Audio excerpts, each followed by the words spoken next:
Bonjour à tous et bienvenue dans ce nouveau tutoriel Nalios.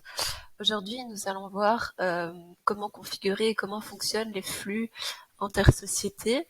Donc quand je dis flux intersociétés, c'est à savoir que vous fonctionnez en multi-société sur Odoo. Donc vous avez plusieurs entités qui sont dans la même base de données. Et pour notre exemple, nous allons faire la situation où vous vendez un produit et pour vous approvisionner de ce produit, il vous l'est fourni par votre autre société qui est My Company mais située à Chicago. Donc plusieurs prérequis pour que cela fonctionne et ensuite quelques petits points. Il faut aller donc dans les paramètres de chacune des sociétés chacune à son tour. Vous verrez ici qu'il faut activer les opérations inter-entreprises et alors ensuite, vous pouvez sélectionner le type de synchronisation. Pour notre exemple ici, nous allons synchroniser les commandes clients et fournisseurs. Et alors ensuite, ne pas oublier de sauver. Une fois que ce sera réalisé, il faut aller chez notre autre compagnie et réaliser la même chose. Une fois que ça est fait, vous devez aller configurer vos articles et ici plusieurs petites subtilités. Donc l'article en question est une lampe LED donc donc la société à Chicago est bien fournisseur de l'entreprise à San Francisco.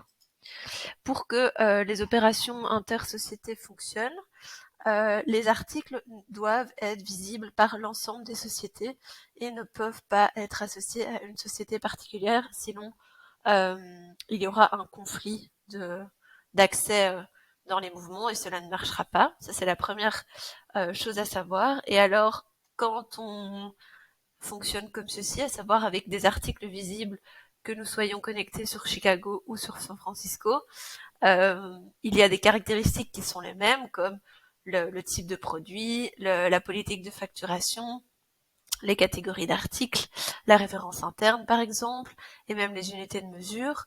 Par contre, les stocks sont propres à chaque société. Donc ici, si je suis connectée sur Chicago, on peut voir que j'ai 10 unités en stock qui sont stockées dans mon entrepôt propre à Chicago.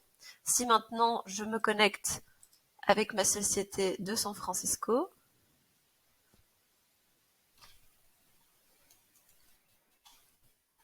on peut voir ici que je n'ai pas d'unité en stock car en effet je suis dans une autre société ici et donc dans un autre entrepôt par défaut.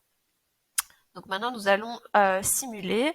Donc dans notre exemple ici c'est la société qui vend à son client. Donc ici je souhaite vendre à Azure Intérieur des lampes LED et je veux lui en vendre 10. Voilà. Préalablement, pour que tout le flux se déclenche, j'ai préalablement indiqué une règle de réapprovisionnement automatique sur la route achetée et comme fournisseur, j'ai bien mis mon entreprise qui se situe à Chicago.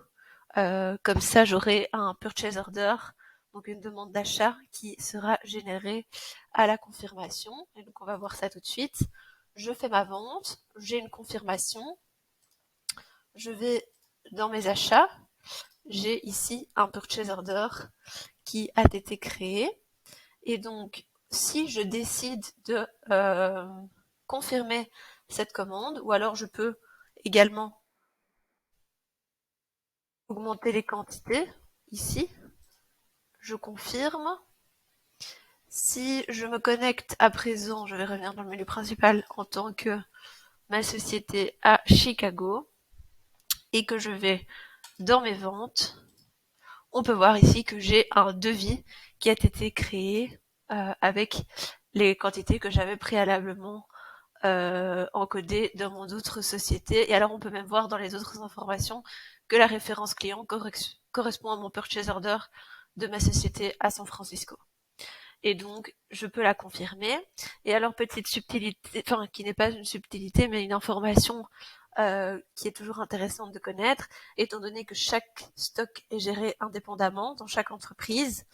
Ce n'est pas parce que je confirme ma livraison ici, auprès, donc comme quoi ça part de mon entrepôt, que dans ma société à San Francisco, j'ai la réception qui se fait automatiquement.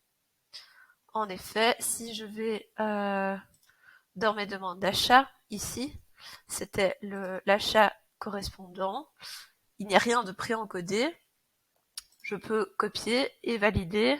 Et seulement à ce moment-là, j'ai mon unité qui va rentrer en stock et je vais pouvoir réaliser mon bon de livraison. Ici, je vais pouvoir avoir mes quantités qui sont réservées et finaliser ma commande. On se retrouve bientôt pour de nouvelles vidéos.